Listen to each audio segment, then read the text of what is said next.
The Adventures of Christopher Wells program, formerly scheduled at this time, is now broadcast at a new time on Tuesday evenings.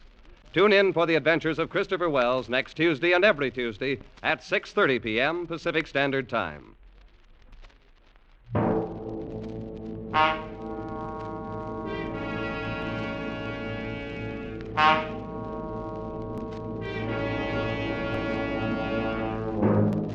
You're alone in Paris, unable to speak the language, unable to cope with a gigantic conspiracy which seeks to convince you that you are mad. You are the victim of a plot from which there is no escape.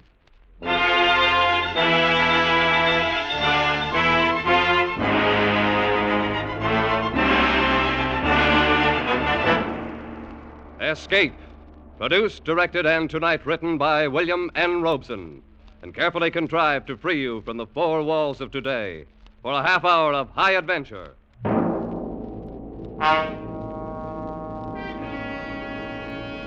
Tonight we escape to Paris at the time of the Great Exposition, and one of the recurring legends of our time, in Alexander Wilcott's version of the story of The Vanishing Lady.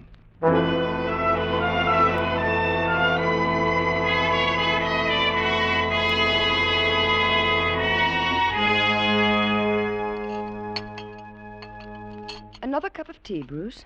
No, thank you, my dear. I just light up my pipe now and have a look at the Evening Standard. I'd like another, please, Mother. All right, Alice. Only one sugar, dear. We must watch our figures, you know. Oh, what nonsense. A growing girl like Alice needs plenty of sugar. See, Mother, Daddy approves. Perhaps. But Mother is still boss. Yes, Mother. There's a dear. Mother, Yes, dear. I've been thinking. Yes, dear. I've been thinking about my grandparents. Oh. I know all about Daddy's parents. How Grandfather Stanley commanded a dreadnought at the Battle of Jutland. It was not a dreadnought, Alice. It was a heavy cruiser. Oh, yes, heavy cruiser.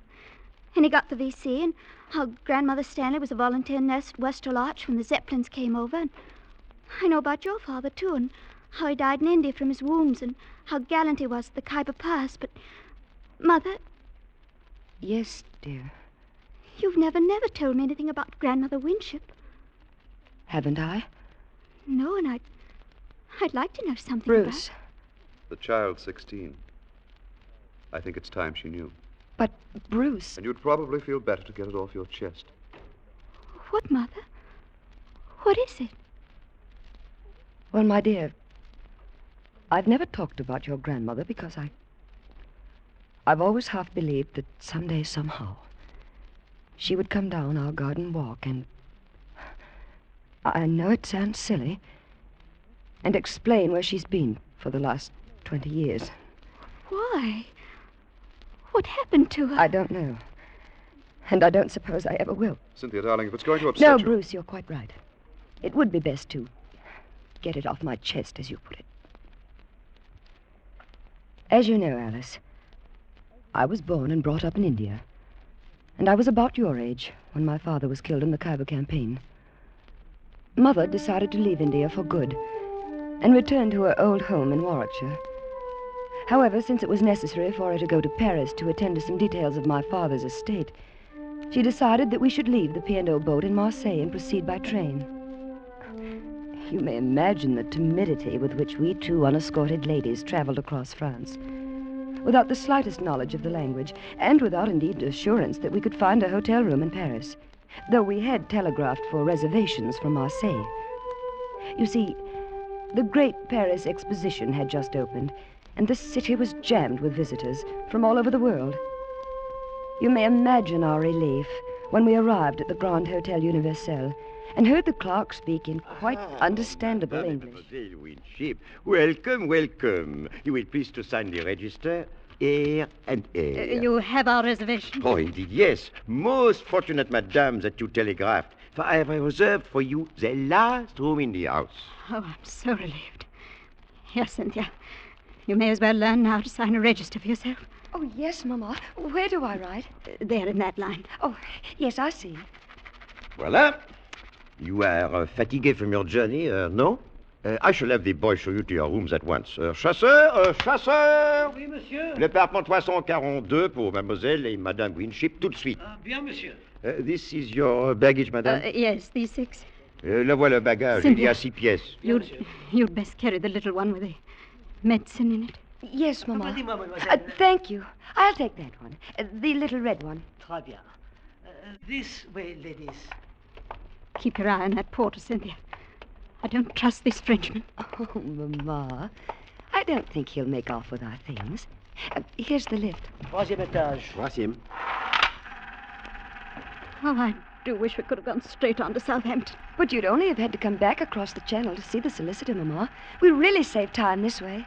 I suppose I mean I wish we hadn't come to Paris at all. It's such a sinister place. Oh, Mama. Voilà, le 3e. This way, ladies. To the right. Attendez. Eh bien? 338, 340, 342. Oh, voilà.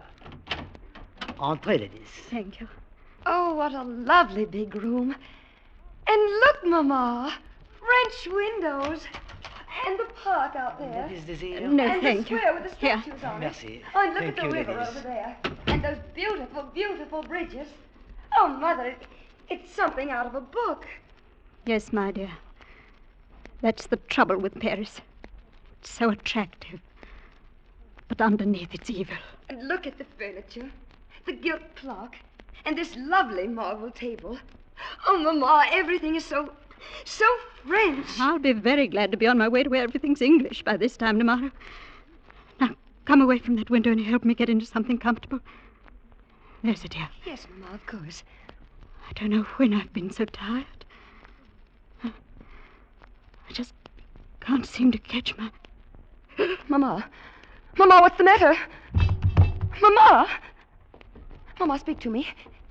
Here, I'll get you up into the bed. There. Now, let me loosen your corset. Here, Mama, here are the smelling salts. Breathe deeply, darling. Mama. The telephone. I've got to get a doctor.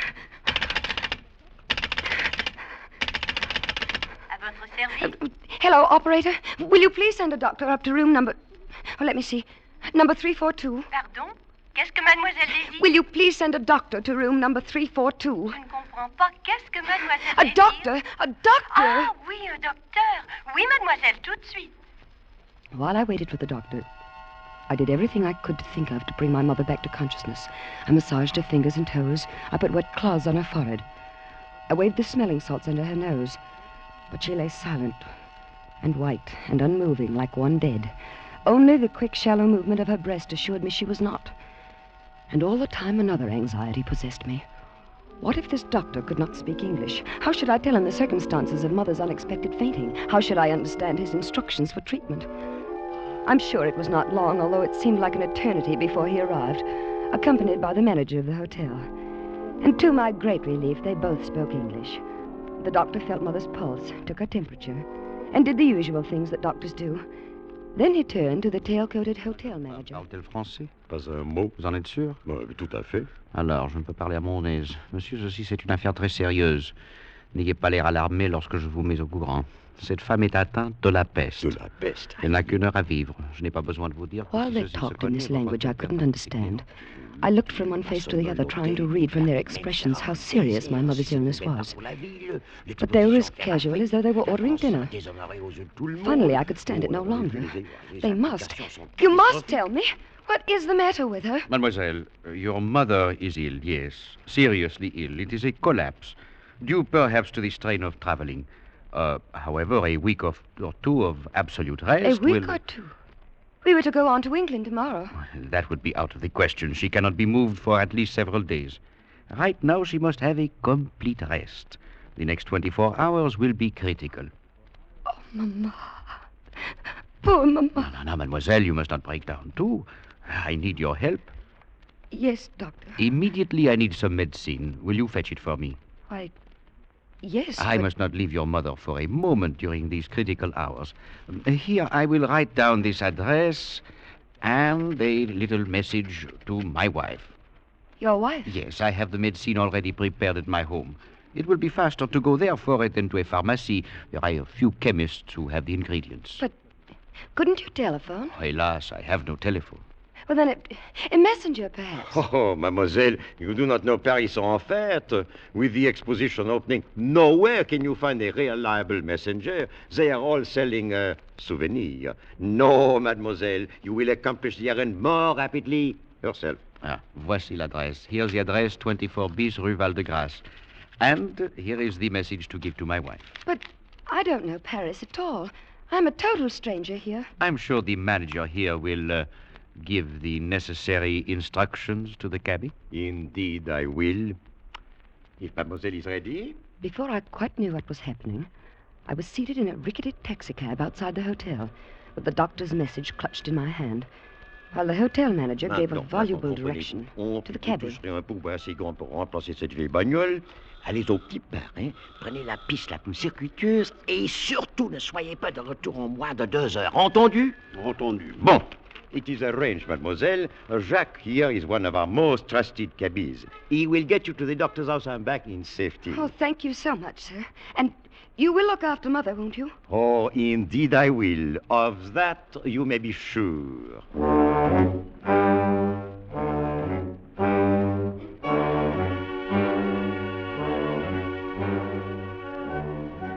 When we left the hotel, we crossed a huge square with statues around it and turned into a wide avenue which led up a gentle incline, at the top of which was a huge arch. But before long, we turned off to the right into narrower streets. It must have been 20 minutes later when we turned into another wide boulevard, and I saw another huge arch up ahead. Or was it the same arch? Driver! Mademoiselle? Haven't we passed that arch before? Regardez, mademoiselle, voici l'Arc de Triomphe, là-bas la Tour Eiffel et... Driver, I don't want a sightseeing tour. I want to go to this address directly, don't you understand? Please, now take me there at once. En fait, sans mieux, de la patience, mademoiselle. Paris, c'est une grande ville, voyons.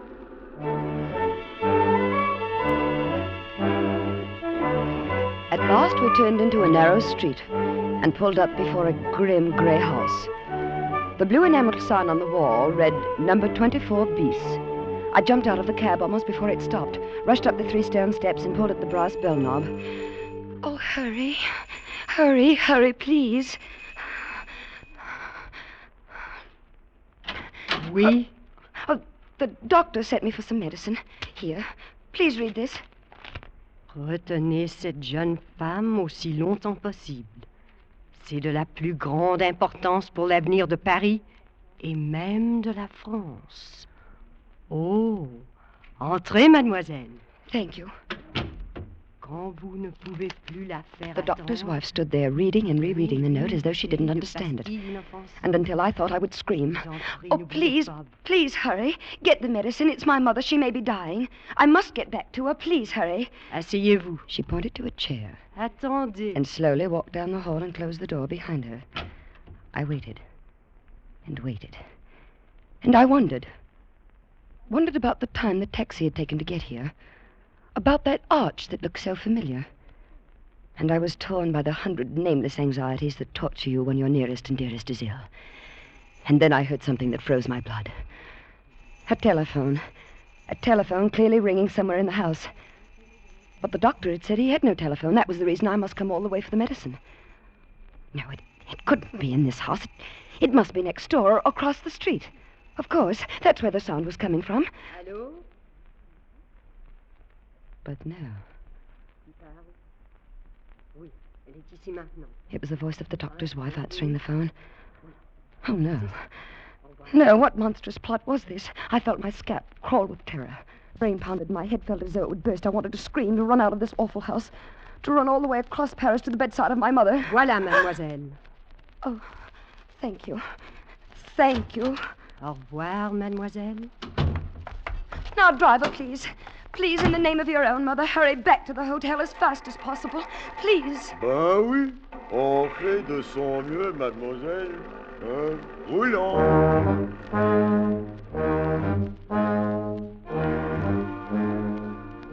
But my pleading was of no use. Either it was misunderstood or ignored. We crawled across Paris just as slowly as we had come, and I was certain I saw that same white arch 3 times. But at last we crossed the great square with the statues in it, and I knew we were close to the hotel. Please, please hurry. Enfin, descends mieux, voyons. Just beyond the great square, we turned up a narrow street, which shortly entered a wide circle, in the middle of which was a tall, slender monument. The driver swung around the monument and pulled up before the entrance of the hotel, reached back and opened the door. Voilà, mademoiselle. I jumped out of the cab. And then I saw the sign over the entrance. It said, Hotel Ritz. Driver, you've taken me to the wrong hotel. I'm staying at the Grand Hotel Universal. Mais non, mademoiselle, je vous ai pris en Ritz, et je vous dépose en Ritz il y a 50 au I don't understand what you're saying, but will you please take me to the Grand Hotel Mais Universal? c'est ici que je vous ai pris, et c'est ici que je vous dépose. Oh, you stupid man, can't you understand? My mother is ill. You've taken more than 2 hours to get me to that doctor's house and back. Can't you understand? My mother is sick, perhaps dying. Dieu, mademoiselle, les affaires ne me regardent pas. Donc, voici, allez, la I looked médité va around me me. payer. A small group of passers-by had stopped and were listening curiously to the argument. Then they joined in and started taking sides. Everywhere I looked were foreign faces, strangers, enemies.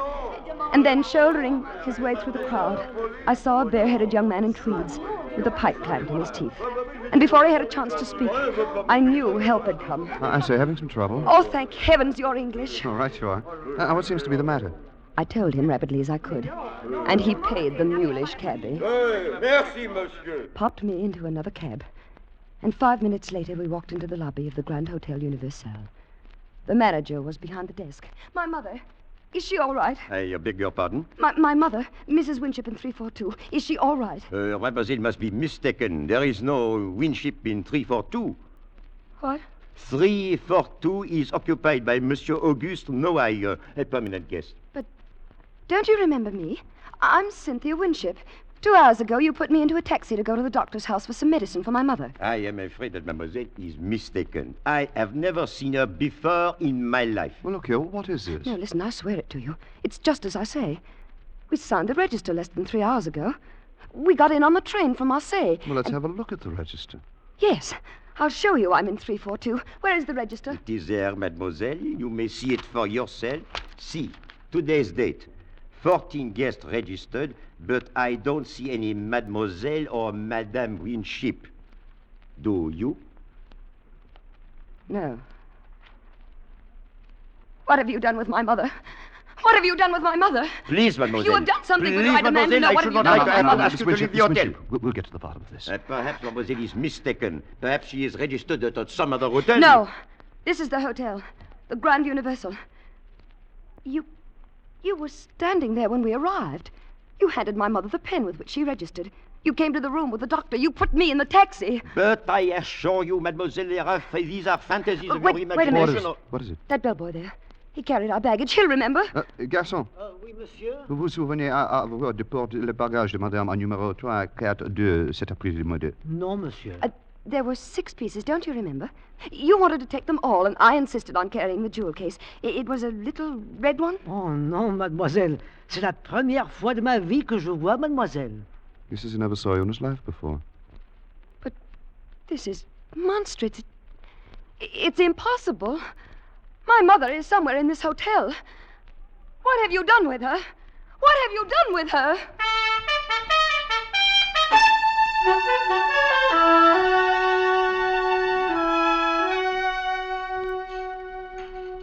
Now then, how do you feel, Miss Winship? Better, thank you.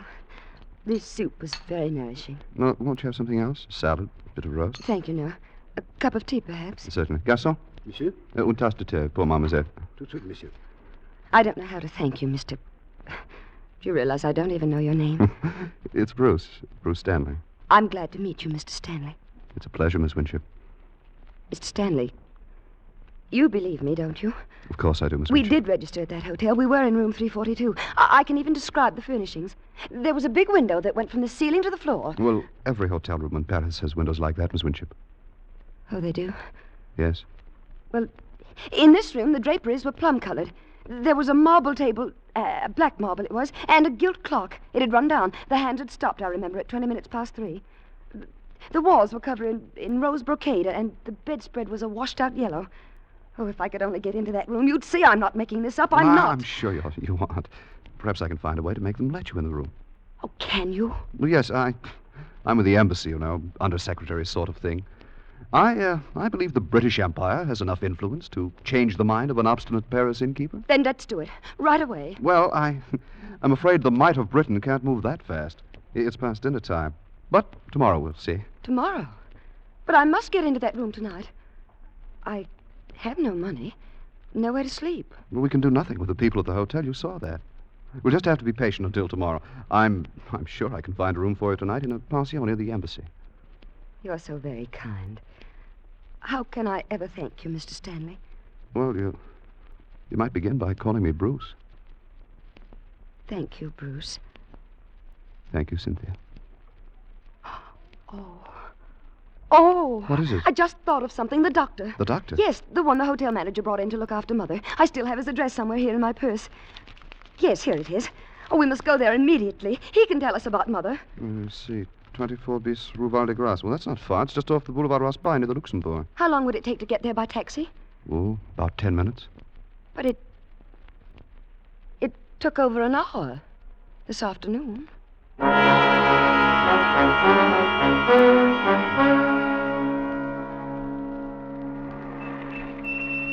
Voilà, monsieur, 24 bis, Rue Val de Grace. Well, here we are. Yes, this is the place. Attendez, mon vieux. Très bien, monsieur. The house is dark. It's quite late. Well, I don't care. We've got to find out tonight.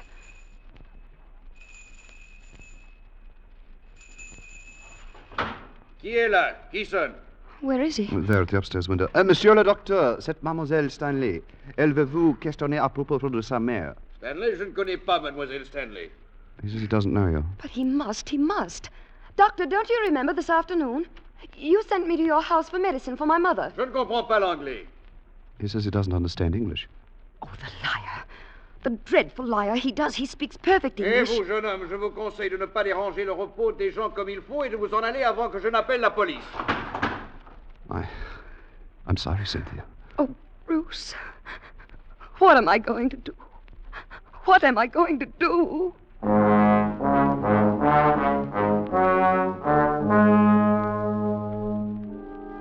If it hadn't been for Bruce, I'm certain I should have gone out of my mind.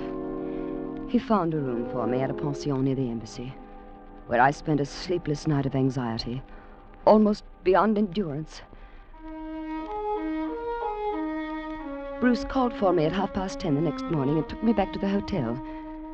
To my surprise, the attitude of the manager had changed completely. But of course, mademoiselle may inspect room 342. We are only too glad to convince mademoiselle that her mother is not and never was in the Grand Hotel Universel. Why, I personally will escort you to the room. This way, please, to the ascenseur. Oh, Bruce, that terrible man. That horrible... Cynthia, don't let him upset you. Monsieur, 3e étage. 3e, monsieur. Now, remember what I told you last night, Bruce. You'll see plum-colored draperies, black marble top table, rose walls, and a gilt clock with the hand stopped at 20 minutes past 3. You'll see. Yes, Cynthia. Voilà, le 3e. This way, gentlemen. It was room 342 you wish to see, mademoiselle? Yes, that's right. Third door to the right. So. You see, Bruce? I know where it is. Yes, my dear. Here we are. Voilà. Enter, please. Now, Bruce, you shall see the yellow bedspread. Oh. Not quite the room you just described in the elevator, mademoiselle. The drapes are royal blue. No. Oh, a little dusty affair. I must have this room renovated. You see, there is no marble top table. No. The clock, as you notice, is running. No. And right on time, it seems. The walls are not rose brocade, but yellow-flowered wallpaper. No. Now, my dear mademoiselle, you see how thoroughly mistaken you are. No, no, no!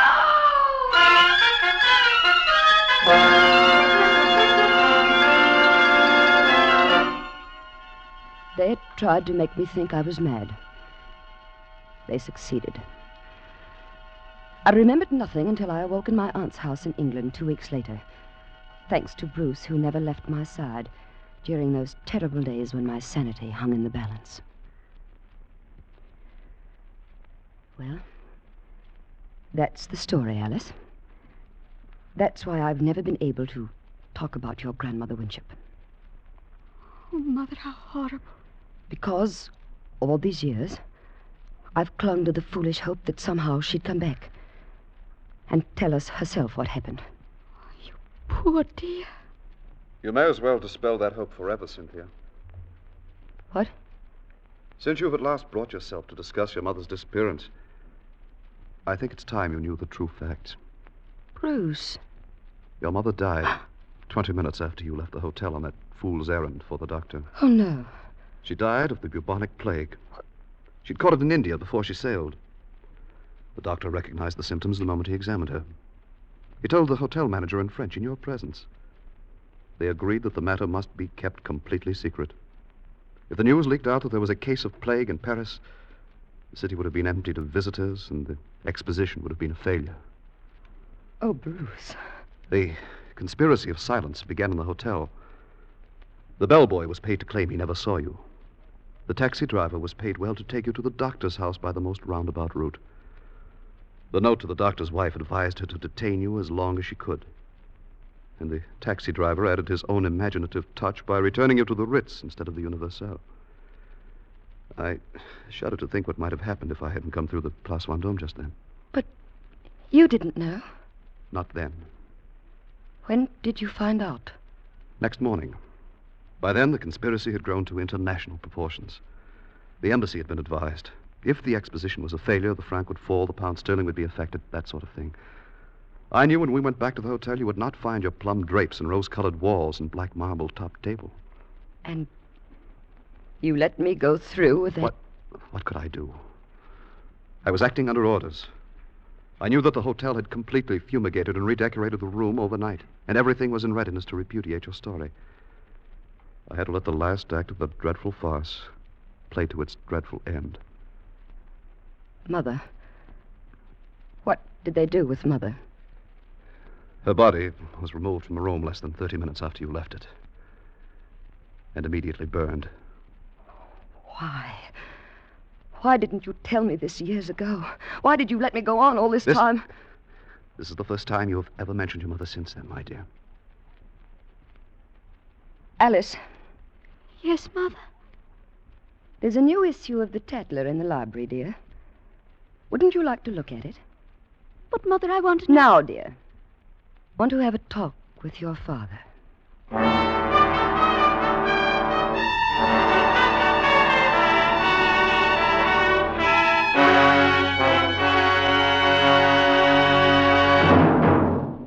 Escape, produced and directed by William N. Robeson, has brought you The Vanishing Lady by Alexander Wolcott, adapted for radio by Mr. Robeson.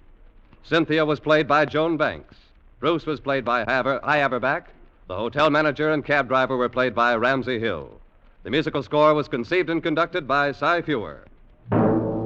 Next week... You are deathly afraid of snakes, and between you and a fortune, between you and escape, yawn the white jaws of a deadly cottonmouth.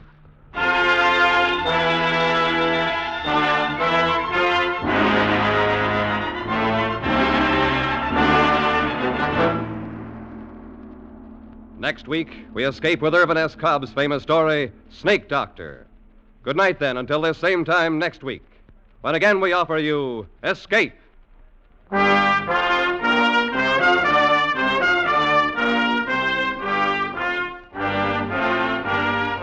This is CBS, the Columbia Broadcasting System.